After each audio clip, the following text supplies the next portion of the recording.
North south university কর্তৃক আয়োজিত আজকের এই কোরআন কনফারেন্স এবং সিরা এক্সিবিশন 2025-এ আপনারা যারা উপস্থিত হয়েছেন আপনাদের সবাইকে জানাচ্ছি আন্তরিক শুভেচ্ছা এবং মোবারকবাদ। যে টপিকটা আমি অ্যাড্রেস করার চেষ্টা করব সেটা হচ্ছে being proud of our Muslim identity. আমরা যে মুসলিম, আমরা আমাদের আত্মপরিচয় নিয়ে গর্ববোধ করি কিনা? আমরা যে মুসলিম, আমাদের কোর আইডেন্টিটি যে ইসলাম, এটা নিয়ে আমাদের মধ্যে কোনো সংশয় কাজ করে কিনা? আমরা কোনো ইনফিরিয়রিটি কমপ্লেক্সে হীনমন্যতায় ভুগি কিনা? এই বিষয়টা নিয়ে আজকে কথা বলবার চেষ্টা করবো ইনশাআল্লাহ বিইذনিল্লাহ। আমরা আল্লাহর দরবারে শুকরিয়া আদায় করছি যে আল্লাহ তাআলা আমাদেরকে ইসলাম দিয়ে ধন্য করেছেন। উই আর ব্লেসড উইথ ইসলাম, ঠিক কিনা বলেন? ইসলাম পেয়ে আমরা ধন্য, আলহামদুলিল্লাহ। এবং মজার ব্যাপার হচ্ছে আমাদেরকে ইসলামকে খুঁজে বের করতে হয়নি। অনেক নন মুসলিমদের স্টোরি আপনারা শুনবেন যে তারা নিজের সাথে নিজে যুদ্ধ করে, বোঝাপড়া করে, নিজেকে কনভিন্স করে তারপরে ইসলাম ধর্ম গ্রহণ করেছেন। রিভার্টেড মুসলিম, কনভার্টেড মুসলিম। কিন্তু তার বিপরীতে আমরা বাই বর্ন মুসলিম হিসেবে এই পৃথিবীতে এসেছি, আলহামদুলিল্লাহ। উই আর ব্লেসড উইথ ইসলাম। আমরা সবাই জানি যে ইসলাম শব্দের অর্থ হচ্ছে টু সারেন্ডার, কমপ্লিট সাবমিশন। আল্লাহ তাআলার ইচ্ছার সামনে, আল্লাহ তাআলার আদেশের সামনে সারেন্ডার করা, নিজেকে ফুললি আল্লাহর কাছে সাবমিসিভ ওয়েতে প্রেজেন্ট করা, এটাই হচ্ছে ইসলাম। আল্লাহর আদেশের সামনে, আল্লাহর ইচ্ছার সামনে নিজেকে পেশ করা, কোনো যদি কিন্তু তবে ছাড়া। আই রিপিট, আমি আবারও বলছি, কোনো যদি কিন্তু তবে ছাড়া আল্লাহর আদেশের সামনে, আল্লাহর ইচ্ছার সামনে নিজেকে উজাড় করে দেওয়ার নাম হচ্ছে ইসলাম। আল্লাহর ইচ্ছার সামনে, আদেশের সামনে নিজেকে উজাড় করে দেওয়ার নাম কি? ইসলাম। ইসলামই হচ্ছে আমাদের আইডেন্টিটি, আমাদের আত্মপরিচয় এবং আমাদের সম্মান আল্লাহ রেখেছেন ইসলামে। তাহলে নিজেকে আমরা এমনভাবে আল্লাহর কাছে প্রেজেন্ট করতে হবে, উপস্থাপন করতে হবে, এখানে কোনো যদি কিন্তু তবে কন্ডিশন থাকবে না। আল্লাহ আদেশ করেছেন তো মেনে নিয়েছি। নিজেকে উজাড় করে সঁপে দেয়া, ঠিক যেমনি সাইয়েদনা ইব্রাহিম আলাইহিস সালাম নিজেকে সঁপে দিয়েছিলেন। আল্লাহ তাআলা বলছেন ওয়া ইয ক্বালা লাহু রাব্বুহু আসলিম ক্বালা আসলামতু লিরাব্বিল আলামিন। আল্লাহ তাআলা যখন সাইয়েদনা ইব্রাহিম আলাইহিস সালামকে বলেছিলেন যে ইব্রাহিম আসলিম মানে সারেন্ডার করো, আত্মসমর্পণ করো, তিনি কোনো যদি কিন্তু তবে এগুলোর আশ্রয় নিয়েছিলেন নাকি? বলেন তো। আসলামতু লিরাব্বিল আলামিন, আল্লাহ আমি সারেন্ডার করলাম, আল্লাহ আমি আত্মসমর্পণ করলাম, আল্লাহ আমার নিজেকে আমি আপনার কাছে সঁপে দিলাম। এটাই হচ্ছে ইসলাম। এবং আমাদের সম্মান, আমাদের স্টেটাস, আমাদের ডিগনিটি, আমাদের মর্যাদা আল্লাহ তাআলা রেখেছেন এই ইসলামের ভেতরে। সাইয়েদনা ওমর ফারুক রাদিয়াল্লাহু তাআলা আনহু তিনি বলতেন নাহনু কওমুন আ'আজ্জানাল্লাহু বিল ইসলাম। আমরা তো এমন জাতি যে জাতিকে আল্লাহ তাআলা ইসলাম দিয়ে সম্মানিত করেছেন। আমরা তো এমন জাতি যে জাতিকে আল্লাহ ইসলাম দিয়ে মর্যাদা দিয়েছেন। ফাইন ইবতাগাইনাল ইজ্জাতা বিগাইরিহি আযাল্লানাল্লাহ। ইসলাম ছাড়া অন্য কোথাও যদি আমরা সম্মান তালাশ করি, স্ট্যাটাস, ডিগনিটি, মর্যাদা তালাশ করি, তাহলে আল্লাহ তাআলা আমাদেরকে অপমানিত করে ছাড়বেন। তাহলে আওয়াজ করে বলুন তো, আমাদের সম্মান আর মর্যাদা ইসলামে। আওয়াজ করে বলি, আমাদের মর্যাদা সম্মান কোথায়? ইসলামে। And this is our identity. এটাই আমাদের আত্মপরিচয়। সম্মানিত সুধীমণ্ডলী, আমি আমার আজকের এই আলোচনায় দুইটা বিষয়কে একটু টাচ করবার চেষ্টা করব। এক নাম্বার হচ্ছে why should we feel proud of our identity. আমাদের মুসলিম আইডেন্টিটি নিয়ে আমাদের কেন প্রাউড ফিল করা উচিত? ইসলাম যে কত মহিমান্বিত, কত চমৎকার একটা religion and all encompassing way of life, এটা অনেক সময় আমরা উপলব্ধি করি না। তো আমরা বোঝার চেষ্টা করব যে কেন ইসলাম নিয়ে আমাদের প্রাউড ফিল করা উচিত। আমরা সবাই মুসলিম, এজন্যই কি ইসলাম অনন্য? আমি ইসলাম ধর্মের অনুসারী, তো গায়ের জোরে কি আমি ইসলামকে শ্রেষ্ঠ বলবো? শ্রেষ্ঠ বললে হবে না। আল্লাহ তাআলা এমন কিছু ক্যারেক্টারিস্টিক্স, এমন কিছু ফিচার দিয়ে ইসলামকে সৌন্দর্যমণ্ডিত করেছেন, বিউটিফাই করেছেন, ফলে বাই ডিফল্ট ইসলাম শ্রেষ্ঠ। আল্লাহু আকবার। এটা জোর করে, তর্ক করে, চাপার জোরে ইসলামকে শ্রেষ্ঠ প্রমাণ করা লাগবে না। বাই ডিফল্ট ইসলাম শ্রেষ্ঠ। এমন কিছু ফিচার আল্লাহ তাআলা আমাদেরকে দিয়েছেন ইসলামের ভেতরে, যে কারণে ইসলাম বাই ডিফল্ট এটা শ্রেষ্ঠ একটি ধর্ম। কি কি ফিচার দিয়ে আল্লাহ তাআলা ইসলামকে সমৃদ্ধ করেছেন, কেন ইসলাম অনন্য, কেন আমাদের মুসলিম আইডেন্টিটি নিয়ে আমাদের প্রাউড ফিল করা উচিত, এ বিষয়ে প্রথমে কথা বলবো। এরপরে কথা বলবো what should we do to protect our Muslim identity, কেন আমরা প্রাউড ফিল করব মুসলিম আইডেন্টিটি নিয়ে। এরপরে কথা বলবো এই মুসলিম আইডেন্টিটিকে আমরা কিভাবে প্রোটেক্ট করতে পারি। তাহলে প্রথমে ইসলামকে আল্লাহ তাআলা কি কি অনন্য ফিচার, ক্যারেক্টারিস্টিক্স, বৈশিষ্ট্য দিয়ে ধন্য করেছেন। আমরা যদি এই টপিকে কথা বলি তাহলে দেখব যে আল্লাহ তাআলা ইসলামকে একটা knowledge based way of life বানিয়েছেন। এটা জ্ঞান ভিত্তিক ধর্ম। অজ্ঞতার সাথে, ইগনোরেন্সের সাথে এই ধর্মের কোনো সম্পর্ক নেই। এবং ইসলামের প্রথম যে বাণীটি, কোরআনের প্রথম যে আয়াতটি, দ্য ভেরি ফার্স্ট ভার্স আল্লাহ তাআলা যে নাজিল করেছেন, সেখানেও আল্লাহ তাআলা আমাদেরকে জ্ঞানার্জনের কথা বলেছেন। হেরা গুহায় সূরা আলাকের প্রথম যে আয়াতটি নাজিল হয়েছে সেটি কি ছিল? ইকরা। আওয়াজ করে বলুন সেটি কি? ইকরা বিসমি রাব্বিকাল্লাযী খালাক, read in the name of your lord who has created, পড়ো তোমার প্রভুর নামে যিনি শিখিয়েছেন। তাহলে ইসলামের প্রথম কথাই হচ্ছে পড়ো, এক্সপ্লোর করো, ইনোভেট করো, ডেভেলপ করো। ইসলামের প্রথম কথাই হচ্ছে পড়া। জ্ঞানের সাথে নিজেকে জুড়ে রাখো, অজ্ঞতার সাথে ইসলামের কোনো সম্পর্ক। এবং জ্ঞানকে আল্লাহ রাসূল সাল্লাল্লাহু আলাইহি ওয়াসাল্লাম বিশ্বময় ছড়িয়ে দিতে বলেছেন। Knowledge has no boundaries. তিনি বলেছেন বাল্লিগু আন্নি ওয়ালাউ আয়া, একটি আয়াত হলেও আমার পক্ষ থেকে গোটা বিশ্বে ছড়িয়ে দাও।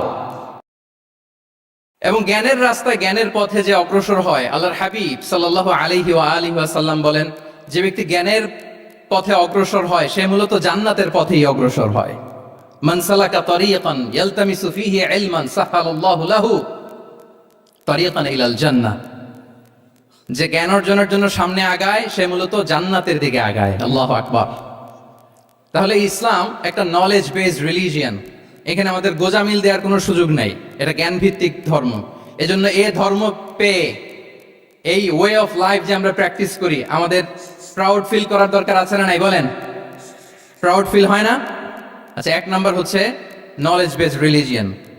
দ্বিতীয়ত হচ্ছে ইসলাম হচ্ছে দ্বীনুল ইনসানিয়া, মানবতার ধর্ম। মানবতাকে ইসলাম অনেক গুরুত্ব দেয়। মানুষের সম্মান, মর্যাদা সবচাইতে বেশি। ইসলাম মানুষকে বলে আশরাফুল মাখলুকাত। আল্লাহ তাআলা বলছেন ওয়ালাকাদ কাররামনা বানি আদম, I have dignified the status of the son of Adam. আদমের সব সন্তানদেরকে আমি মর্যাদা দিয়েছি।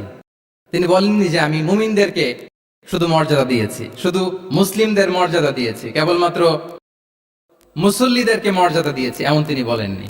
ওয়ালাকাদ কাররামনা বানি আদম, গোটা বনি আদমকে, মুসলিম অমুসলিম নির্বিশেষে সব বনি আদমকে আমি সম্মানিত করেছি। আল্লাহু আকবার। এভাবে ইসলাম মানবতার কথা বলে এবং মানুষের জন্য যে কাজ করে ইসলাম তাকে শ্রেষ্ঠ মানুষ বলেছে। খায়রুন নাস আনফাউহুম লিন-নাস, মানুষের মধ্যে শ্রেষ্ঠ সে মানুষ যে অন্যের কাজে লাগে, যে মানবতার উপকারে আসে, সে শ্রেষ্ঠ মানুষ। এভাবে ইসলাম মানবতার জয়গান গেয়েছে। আল্লাহ রাসূল সাল্লাল্লাহু আলাইহি ওয়াসাল্লামের সামনে দিয়ে একবার একটা লাশ যাচ্ছিল। তিনি সাহাবাদেরকে নিয়ে বসেছিলেন। হঠাৎ ওই লাশ দেখে রাসূল সাল্লাল্লাহু আলাইহি ওয়াসাল্লাম দাঁড়িয়ে গেলেন। সাহাবারা বললেন, ইয়া রাসূলুল্লাহ ইন্নাহু ইয়াহুদি, এটা ইহুদির লাশ। কার লাশ? জুইশ, ইহুদির লাশ। আপনি দাঁড়ালেন যে? রাসূল সাল্লাল্লাহু আলাইহি ওয়াসাল্লাম বললেন, আওয়ালাইসাত নাফসান, সে হোক ইহুদি, সে কি মানুষ নয়? এটা কি একটা প্রাণ নয়? এটা কি একটা আত্মা নয়? আমি তো ইহুদি, খ্রিস্টান, নাস্তিক সেটা দেখিনি, আমি মানুষ, এ কারণে সম্মান দিয়ে দাঁড়িয়ে গিয়েছি। আল্লাহু আকবার। তাহলে ইসলাম হচ্ছে দ্য রিলিজিয়ন অফ হিউম্যানিটি, মানবতার ধর্ম। যারা আমাদেরকে মানবাধিকার শিখায়, যারা মানবতার কথা বলতে চায় আমাদের কাছে এসে, তাদের খুব ভালো করে এগুলো জেনে নেওয়া উচিত যে ১৫০০ বছর আগে ইসলাম যেভাবে মানবতাকে উচ্চে তুলে ধরেছে, মানুষের মর্যাদাকে সবচেয়ে উপরে তুলে ধরেছে, মানুষকে আশরাফুল মাখলুকাত বলেছে, নতুন করে মানবতা তাদের কাছ থেকে আমাদের শেখা লাগবে না। তাহলে এক নাম্বার হচ্ছে ইসলাম জ্ঞান ভিত্তিক ধর্ম। ২ নম্বরে বললাম ইসলাম হচ্ছে মানবতার ধর্ম। ৩ নম্বর হচ্ছে ইসলামে আল্লাহ তাআলা যে সমস্ত বিধিবিধান আমাদেরকে দিয়েছেন, ইসলামের যে রুলিংস গুলো আছে, এগুলো খুব ফ্লেক্সিবল। মোটেও আপনার কাছে এটাকে অসম্ভব মনে হবে না, মানতে যে কঠিন লাগবে না,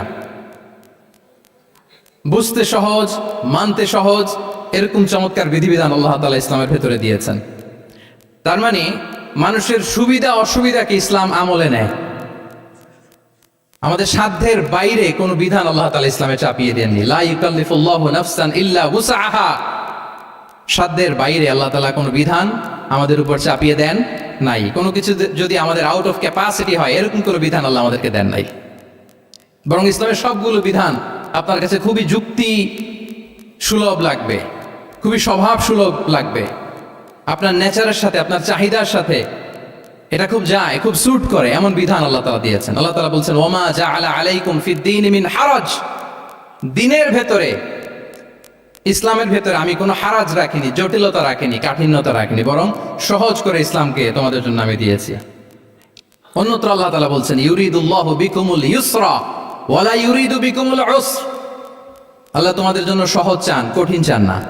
আমরা অনেক সময় না বুঝে ইসলামকে খুব কঠিন করে প্রেজেন্ট করি, উপস্থাপন করি। ইসলাম আসলে এত কঠিন না, কিন্তু আমরা কঠিন করে ফেলি। কিন্তু আল্লাহ তাআলা সহজ করেছেন। কতটা সহজ?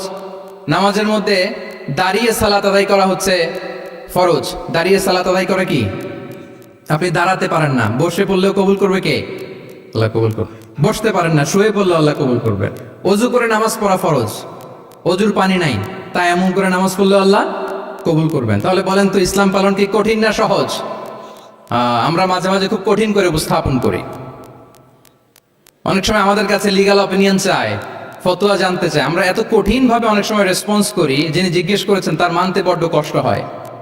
কিন্তু ব্যাপারটা ছিল এমন চমৎকার করে আমাদের প্রেজেন্টেশনের দরকার ছিল যে তার কাছে খুব সহজ মনে হবে এটা। কারণ যে সমস্ত বিধিবিধান আল্লাহ তাআলা আমাদেরকে দিয়েছেন ইসলামে, এগুলো মানাটা আমাদের জন্য সহজ, ফ্লেক্সিবল। ইসলামের একটা বিধান হচ্ছে আত-তাইসির, ফ্লেক্সিবিলিটি। মানুষের সুবিধা অসুবিধা এটা ইসলাম আমলে নেয়। কতটা আমলে নেয়, ছোট্ট একটা উদাহরণ দিলে আমরা বুঝতে পারবো। রাসূল সাল্লাল্লাহু আলাইহি ওয়াসাল্লাম সাহাবাদেরকে নিয়ে একবার বসা, হঠাৎ করে এক সাহাবী এসে বললেন, ইয়া রাসূলুল্লাহ হালাকতু ইয়া রাসূলুল্লাহ, হে আল্লাহর রাসূল আমি তো শেষ। রাসূল সাল্লাল্লাহু আলাইহি ওয়াসাল্লাম বললেন, তুমি শেষ, তোমার আবার কি হলো?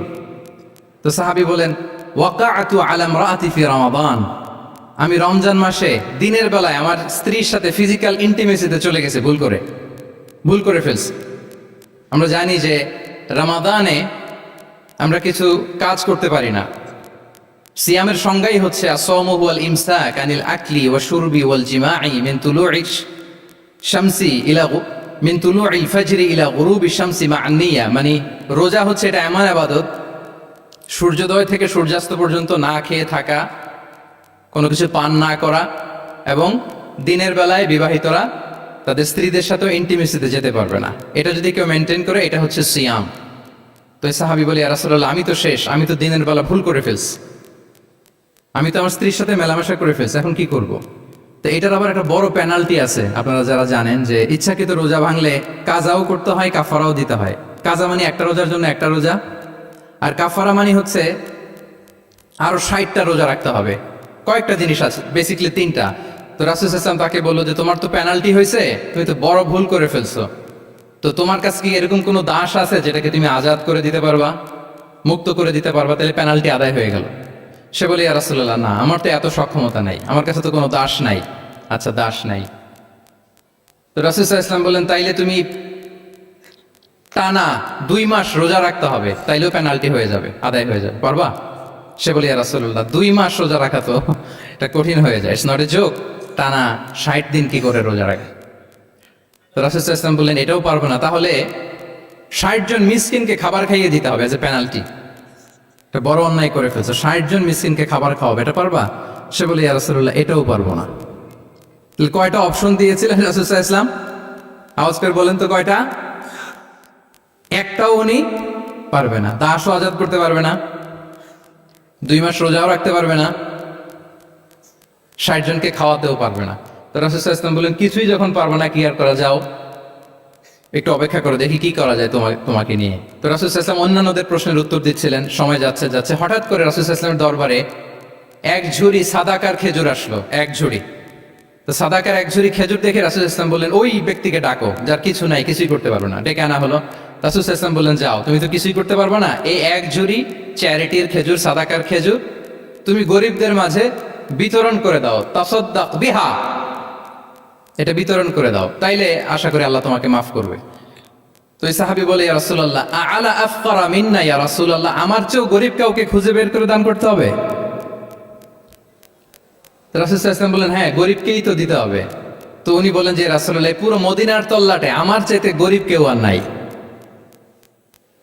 আমি সবচাইতে গরিব। ফাদাহিকা রাসূলুল্লাহ হাত্তা বাদাত আনিয়াবু, এই কথা শুনে রাসূল সাল্লাল্লাহু আলাইহি ওয়াসাল্লাম হেসে দিলেন। এত হেসে দিলেন যে রাসূল সাল্লাল্লাহু আলাইহি ওয়াসাল্লাম এই পাশের চোয়ালের দাঁত দেখা গেল। এত বেশি হাসেন না উনি, নিজেকে ধরে রাখতে পারলেন না, হাসি আটকে রাখতে পারলেন না। ফাদাহিকা রাসূলুল্লাহ, হেসে দিলেন। হাত্তা বাদাত আনিয়াবু, ওনার দাঁতের এ পাশ ও পাশ দেখা গেল। তো রাসূল সাল্লাল্লাহু আলাইহি ওয়াসাল্লাম বললেন, যাও, দাস মুক্তি করতে পারবা না, 2 মাস রোজাও রাখতে পারবা না, তারপরে 60 জনকে খাবারও খাওয়াতে পারবা না, এখন দিলাম চ্যারিটির এক ঝুড়ি খেজুর, এটা গরিবদের মধ্যে দান করে দাও। তুমি বলো যে তোমার চেয়ে গরিব আর কেউ নাই, তো কি করা, যাও তুমি তোমার ফ্যামিলি নিয়ে এটা খাও, তোমার ফ্যামিলির মেম্বার্স যারা আছে এদেরকে নিয়ে এটা কি করো, খাও। দেখেন আমাদের সুবিধা অসুবিধাকে ইসলাম কতটা বিবেচনায় নেয়। আসছিল পেনাল্টি দিতে, কথা বুঝতেছেন আমার? ওই সাহাবী রাসূল সাল্লাল্লাহু আলাইহি ওয়াসাল্লামের কাছে আসছিল কি দিতে, পেনাল্টি, এখন নিয়ে গেল কি, এক ঝুড়ি। আল্লাহু আকবার পড়বেন না? দিস ইজ আওয়ার ইসলাম, যেটা নিয়ে আমাদের প্রাউড ফিল করা উচিত। কি বলেন? আমাদের যে ধর্ম জ্ঞানের কথা বলে, আমাদের যে ধর্ম মানবতার কথা বলে, আমাদের যে ধর্ম এমন বিধান দেয় যেটা মানতে পালন করতে আমাদের কষ্ট হয় না, বরং আমাদের সুবিধা অসুবিধা বিবেচনায় নেয়, সে ধর্ম নিয়ে, সে ইসলাম নিয়ে আমাদের প্রাউড ফিল করা উচিত কিনা বলেন? শুনি নাই আমি, ইয়েস অর নো? আচ্ছা, গেল ফ্লেক্সিবিলিটি। আচ্ছা, অন্যের অধিকারের ব্যাপারে সচেষ্ট থাকতে বলে ইসলাম। সুবহানাল্লাহ। আল মুসলিমু মান সালিমা আল মুসলিমুনা মিন বিলিসানিহি ওয়া ইয়াদিহি, মুসলিম তো সে যার হাত থেকে, যার হাতের অনিষ্ট, মুখের অনিষ্ট থেকে তার আশেপাশের ভাইয়েরা নিরাপদে থাকে, সে হচ্ছে মুসলিম। তার মানে আপনার হাত দিয়ে, আপনার কথা দিয়ে, আপনার কাজ দিয়ে আপনি আশেপাশের কাউকে যদি কষ্ট দেন, আপনি মুসলিম হতে পারবেন? আপনি আশেপাশের কাউকে কষ্ট দিতে পারবেন না। আপনার নেইবরকে যদি আপনি কষ্ট দেন, আপনি মুসলিম হতে পারবেন না। আপনি অন্যের প্রাইভেসিতে যদি ইন্টারফেয়ার করেন, কারো প্রাইভেসি যদি ভায়োলেট করেন, আপনি ভালো মুসলিম হতে পারবেন? কারো পার্সোনাল স্পেসে যদি আপনি নাক গলান, আপনি যদি ইন্টারফেয়ার করেন, তাহলে আপনি ভালো মুসলিম হতে পারবেন না। অন্যের অধিকারের ব্যাপারে ইসলাম আমাদেরকে সচেষ্ট থাকতে বলে। ইসলাম বলে, ওয়ালা তাজাসসু, খবরদার, খবরদার, গোয়েন্দাগিরি করো না, কারো পার্সোনাল স্পেসে নাক ঢুকিও না। যেটা তোমার ইস্যু না, যেটা তোমার বিজনেস না, ওখানে তুমি কবু যাবে না। কিন্তু আমরা এগুলো ভায়োলেট করি, দেদারসে, কি বলেন, করি না? অন্যের কোনো বিষয়ে আমাদের আগ্রহ থাকে বেশি, এরকম থাকে না? এনএসইউতে আলহামদুলিল্লাহ এরকম কেউ নাই, আছে এরকম? কারো পার্সোনাল বিষয়ে আমাদের কোনো ইন্টারেস্ট আছে? আছে না নাই? হাফ হাফ হয়ে গেছে, দেখছেন? আচ্ছা, অন্যের পার্সোনাল বিষয় জানতে খুব মন চায় কার কার, দেখি?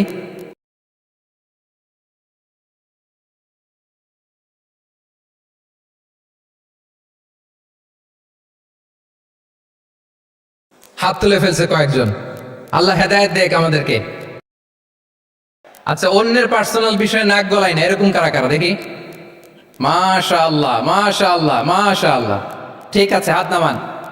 ঠিক আছে, এবার 2 বারের 1 বারও যারা হাত তোলেন নাই তারা হাত তোলেন।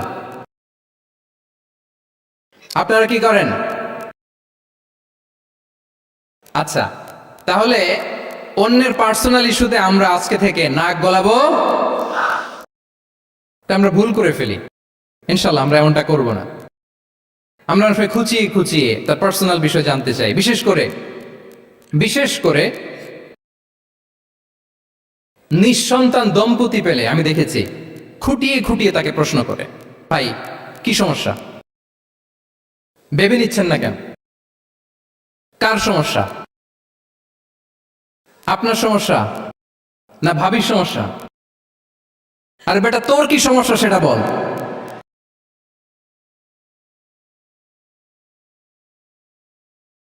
একজন নিঃসন্তান দম্পতি কি পরীক্ষার মধ্য দিয়ে যায় আমাদের কোনো আইডিয়া আছে? তার এই পরীক্ষার মধ্যে যদি আমরা কাটা গায়ে নুনের ছিটা যদি দেই তাহলে তার কেমন লাগবে বলেন তো? আছে তো সে পরীক্ষার মধ্যে, খুঁটিয়ে খুঁটিয়ে আমরা তাকে বিব্রত করার চেষ্টা করি। আল্লাহ আমাদেরকে হেফাজত করুক। এগুলো আমরা করব না ইনশাআল্লাহ, বলেন। তাহলে দেখেন, যে যে ইসলাম আমাদেরকে ইনস্ট্রাক্ট করে, খবরদার কারো পার্সোনাল স্পেসে নাক গলাবা না। হ্যাঁ, প্রত্যেকের একটা প্রাইভেট স্পেস আছে, কেউ এখানে ইন্টারফেয়ার করতে পারবে। ইসলাম আমাদেরকে অন্যের রাইটস এর ব্যাপারে সচেতন থাকতে বলে। ইসলাম আমাদেরকে কমিউনাল হারমোনির কথা বলে, সাম্প্রদায়িক সম্প্রীতি। আমরা মুসলিম, এদেশে আমরা মুসলিম সংখ্যাগরিষ্ঠ, কিন্তু আমাদের হিন্দু ভাইয়েরা আছে, বৌদ্ধরা আছে, তাদের সাথে মিলেমিশে থাকার কথা বলে। এবং রাসূল সাল্লাল্লাহু আলাইহি ওয়াসাল্লাম তো মদিনাতে যে তাই করেছেন, মদিনা চার্টার করেছেন। জুইশরা ছিল, পেগানরা ছিল, মুসলিমরা ছিল, সবাইকে নিয়ে তিনি মদিনা চার্টার করেছেন।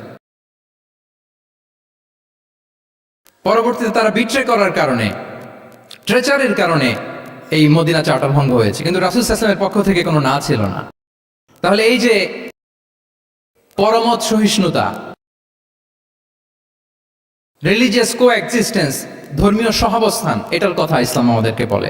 এবং কতটা জোরালো ভাবে বলে আপনি অবাক হবেন। মাইনরিটি রাইটসকে ইসলাম এমন ভাবে প্রিজার্ভ করেছে। আল্লাহ রাসূল সাল্লাল্লাহু আলাইহি ওয়াসাল্লাম বলেন, কোন হিন্দু, কোন মাইনরিটি, কোন সংখ্যালঘু, শব্দটা যদি আমাদের পছন্দের না, বোঝানোর জন্য বলছি, কোন অমুসলিম যদি মুসলিমদের পাশে থাকে এবং কোন মুসলিম যদি তার রাইটকে ভায়োলেট করে, যেমন আপনি মুসলিম, আপনার নেইবার হচ্ছে হিন্দু, আপনি যদি তার হক নষ্ট করেন, জোর করে তার জমি দখল করেন, তাকে তার প্রাপ্য থেকে বঞ্চিত করেন, রাসূল সাল্লাল্লাহু আলাইহি ওয়াসাল্লাম বলেন, কিয়ামতের দিন আমি ওই হিন্দুর পক্ষে মুসলিমের বিপক্ষে বাদী হয়ে দাঁড়াবো। আল্লাহু আকবার। রাসূল সাল্লাল্লাহু আলাইহি ওয়াসাল্লাম হিন্দুর পক্ষে, আমি রাসূল সাল্লাল্লাহু আলাইহি ওয়াসাল্লামের উম্মত, আমার বিপক্ষে দাঁড়াবেন। আল্লাহু আকবার। What a marvellous statement. আল্লাহু আকবার। সংখ্যালঘুদের উপর যদি কেউ কোন মুসলিম অত্যাচার করে, রাসূল সাল্লাল্লাহু আলাইহি ওয়াসাল্লাম বলেন, তুমি আমার উম্মত হতে পারো, কিন্তু তোমার পক্ষে না, আমি ওই মাজলুমের পক্ষে কিয়ামতের দিন দাঁড়াবো। দিস ইজ ইসলাম। ইসলাম আমাদেরকে অন্য যে ফেইথ আছে, Islam teaches us to respect other faith. অন্যান্য যে ফেইথ গুলো আছে এগুলোর প্রতি শ্রদ্ধা দেখাতে বলে, সম্মান দেখাতে বলে। আল্লাহ তাআলা বলছেন, ওয়ালা তাসুব্বুল্লাযীনা ইয়াদউনা মিন দুনিল্লাহি ফায়াসুব্বুল্লাহা আদওয়ান বিগাইরি ইলম। ওহে বিশ্বাসীরা, আল্লাহকে ছাড়া তারা যাদেরকে ডাকে, যাদের উপাসনা করে, ওই সমস্ত দেব দেবীকে তোমরা গালি দিও না। ফলে রাগান্বিত হয়ে অজ্ঞতাবশত তারা আল্লাহকে গালি দিবে। কথা বুঝতে পেরেছেন? ওরা নানা কিছুর উপাসনা করে, কিন্তু আমরা কি যেসব জিনিসের তারা উপাসনা করে তাদেরকে গালি দিতে পারবো বলেন? আল্লাহ স্পষ্ট করে বলেছেন, খবরদার তাদের দেবতাদের গালি দিও না, তাহলে ওরা আল্লাহকে গালি দিবে। তাহলে কেমন যেন আল্লাহকে গালি খাওয়ানোর কারণ হলাম কে? আমি। কেউ যদি অন্য ধর্মকে ছোট করে, সে মূলত ইসলামকে ছোট করে। আই রিপিট, আমি আবারও বলছি, যে অন্য ধর্মকে ছোট করে সে ইসলামকে ছোট করে। তাহলে অন্যান্য যে ফেইথ আছে এগুলোর ব্যাপারে আমাদেরকে শ্রদ্ধাশীল থাকতে বলেছে ইসলাম। সর্বশেষ, ব্যালেন্সড অ্যাপ্রোচের কথা ইসলাম আমাদেরকে বলেছে। আমরা যেন ভারসাম্যপূর্ণ জীবন আচরণে বিশ্বাসী হই, আমাদের কথায়, আমাদের কাজে, আমাদের বিশ্বাসে, আমাদের আচরণে। দাওয়াতি কাজ করার ক্ষেত্রে, ইসলামকে বোঝার ক্ষেত্রে, ইসলামকে বোঝানোর ক্ষেত্রে আমাদেরকে ব্যালেন্সড অ্যাপ্রোচে বিশ্বাসী হতে হবে, ভারসাম্যপূর্ণ আচরণ করতে হবে, যেটাকে আরবিতে বলে আল ওয়াসাতিয়া। আলহামদুলিল্লাহ, শাইখ আহমদুল্লাহ আমাদের মাঝে উপস্থিত হয়েছেন, আমরা পড়ি আলহামদুলিল্লাহ। এদেশের একেবারে বিদগ্ধ স্কলার্স যারা আছেন, লিডিং ইসলামিক স্কলার্স, ওনারা আপনাদের এই কনফারেন্সে এসেছেন। আলহামদুলিল্লাহ, আপনারা চমৎকার চমৎকার আলোচনা শুনেছেন। আমার পরপরই আপনারা শাইখের আলোচনা শুনবেন ইনশাআল্লাহ বিইذনিল্লাহ। আমি খুব অল্প সময়ের মধ্যে শেষ করে দিব। তাহলে 7 নম্বরে বলছিলাম ইনশাআল্লাহ। জি জি, আছি আছি আছে ইনশাআল্লাহ। না, ঠিক আছে।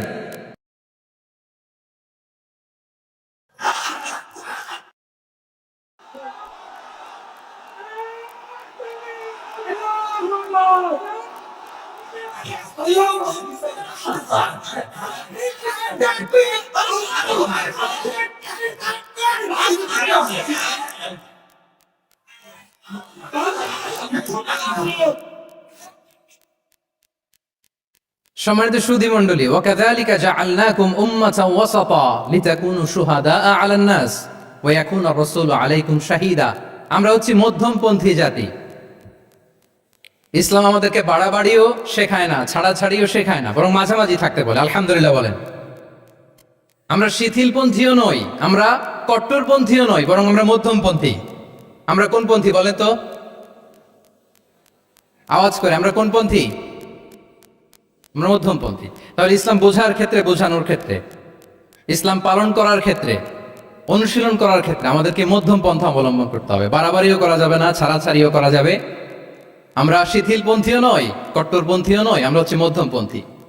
তাহলে এরকম অনেকগুলো ফিচার দিয়ে আল্লাহ তাআলা ইসলামকে বৈশিষ্ট্যমণ্ডিত করেছেন। আমি কেবলমাত্র 7টি উল্লেখ করেছি। আচ্ছা, আপনাদের কাছে কি মনে হয়, এই যে ফিচারগুলো দিয়ে আল্লাহ তাআলা ইসলামকে বৈশিষ্ট্যমণ্ডিত করেছেন, ওই ইসলাম পেয়ে, এই মুসলিম আইডেন্টিটি নিয়ে আমাদের প্রাউড ফিল করা উচিত নাকি উচিত না? বলেন।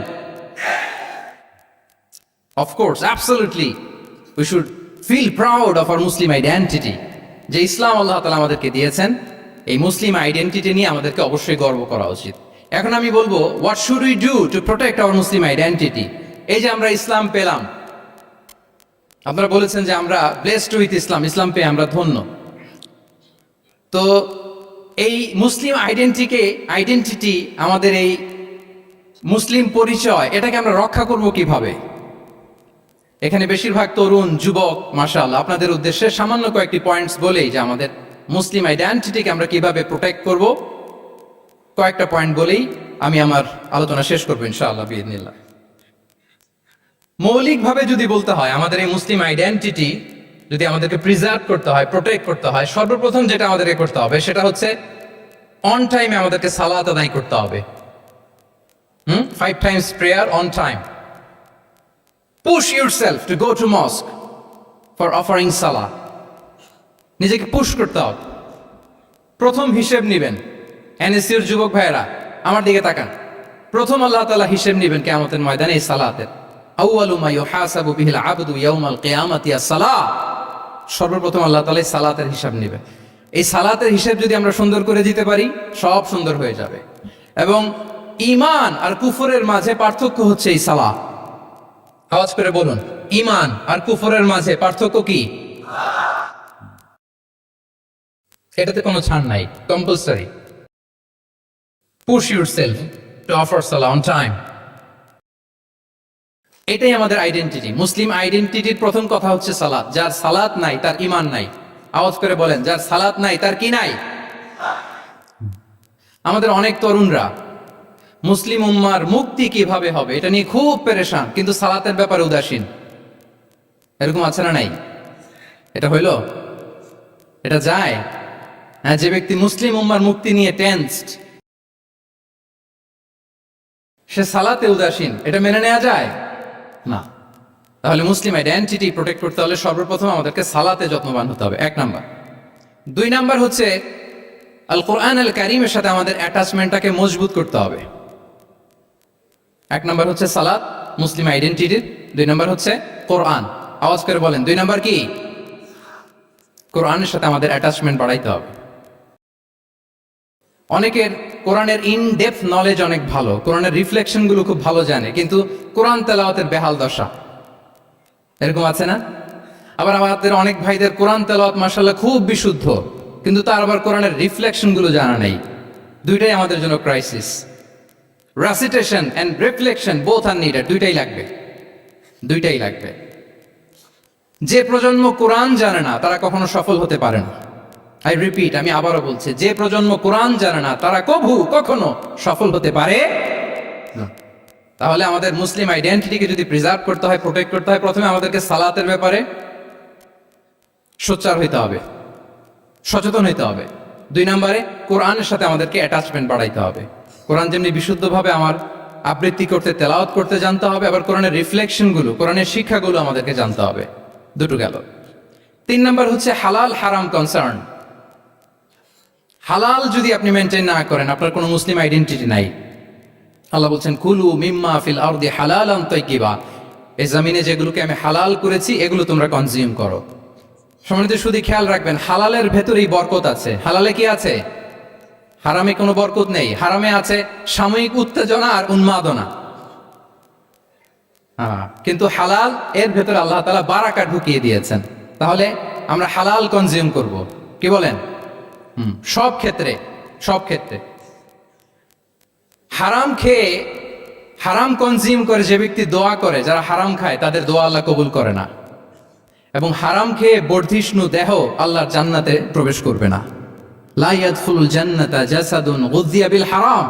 হারাম খেয়ে যে দেহ নাদুস নুদুস হয়েছে, ওই দেহ কখনো আল্লাহর জান্নাতে প্রবেশ করবে না। এজন্য খবরদার, আমাদের সবকিছু আমরা হালাল দিয়ে সাজাবো ইনশাআল্লাহ। বলেন সবাই।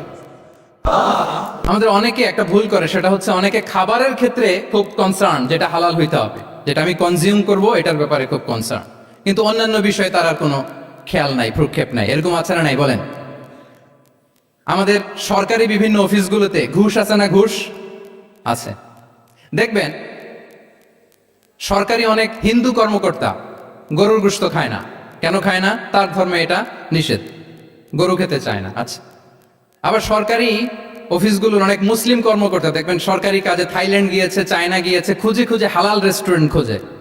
ওয়াইন খায় না, পর্ক খায় না। কারণ কেন খায় না? এটা ইসলামে নিষেধ। কিন্তু দুই অফিসারই, মুসলিম অফিসার, হিন্দু অফিসার, দুইজনই আবার ঘুষ খায়। হয় না এরকম? হিন্দু অফিসার গরুর গোশ খায় না, তার ধর্মে নিষেধ। মুসলিম অফিসার ওয়াইন খায় না, পর্ক খায় না, তার ধর্মে নিষেধ। তো ঘুষও তো দুই ধর্মে নিষেধ, কি বলেন? তাহলে যেটা খাবো, কনজিউম করবো, শুধু এইটার ব্যাপারেই কি হালাল? না। ইউর ইনকাম শুড বি হালাল, ইউর ফ্যাশন শুড বি হালাল, ইউর এন্টারটেইনমেন্ট শুড বি হালাল, ইউর রিলেশনশিপ শুড বি হালাল। আপনার রিলেশনশিপও কি হইতে হবে? এই তো আসল জায়গায় চলে আসছি এখন।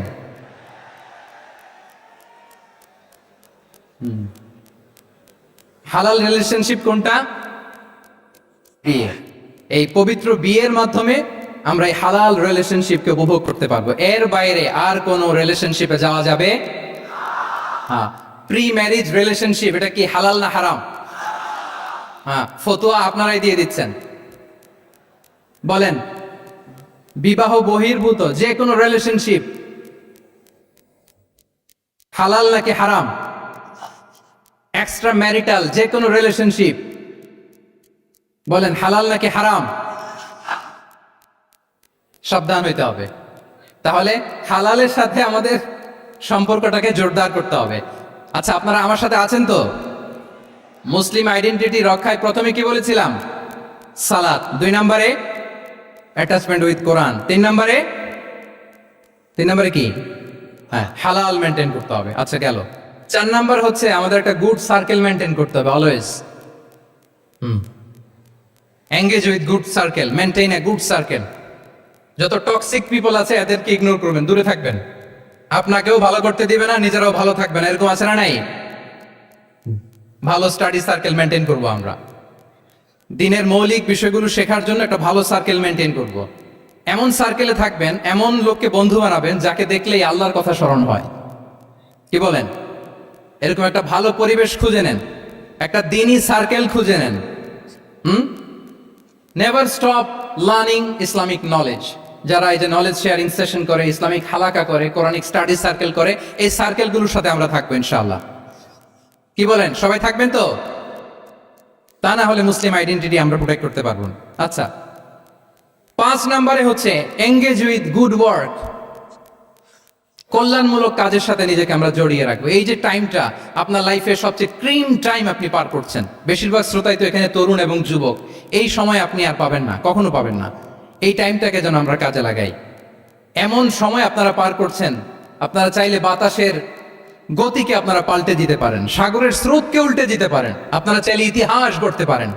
এই যে 24-এর এই যে আপরাইজিং হলো, কারা করেছে এটা? হ্যাঁ,